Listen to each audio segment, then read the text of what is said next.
C'est au deuxième étage de ce foyer de réinsertion que Morad M, 19 ans, a été interpellé tôt le matin du 2 avril. C'est le RAID, avec l'appui de des mineurs, qui est intervenu.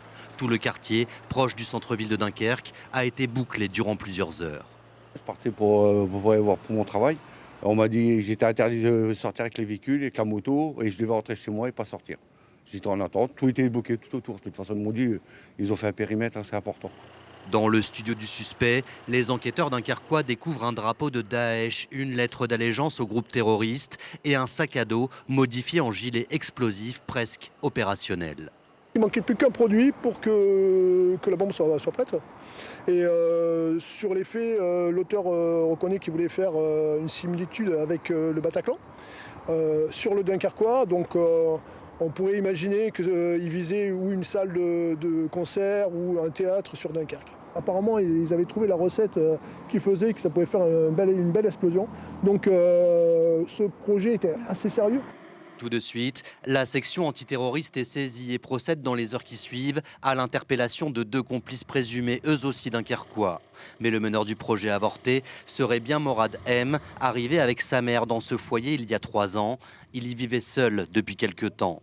Son comportement devenait inquiétant, au point que l'association qui l'hébergeait avait déjà signalé sa radicalisation en octobre dernier aux autorités judiciaires. Il y avait des mots, peut-être parfois un prosélytisme, parfois aussi le look qui évoluait.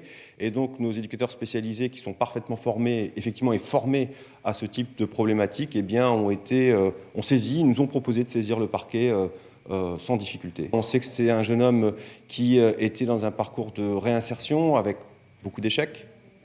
Et que vous ne voyez pas beaucoup de solutions pour lui dans le temps.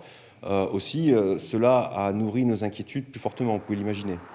L'enquête s'accélère fin mars lorsqu'une connaissance du suspect vient le signaler directement au commissariat de police de Dunkerque qui prend l'alerte au sérieux. Cette voisine de Morad M, qui réside dans le même foyer social, est sidérée. Je suis quand même choquée, quoi, parce que entendre ça, ouais, ça fait drôle. J'attrape même des frissons d'un seul coup, là. Vous vous êtes aperçu de rien, vous? Bah non, je suis aperçue de rien.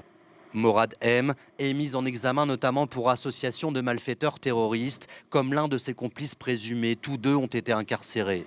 Le 3e suspect est poursuivi pour non-dénonciation de crime. Il a été laissé libre, mais placé sous contrôle judiciaire.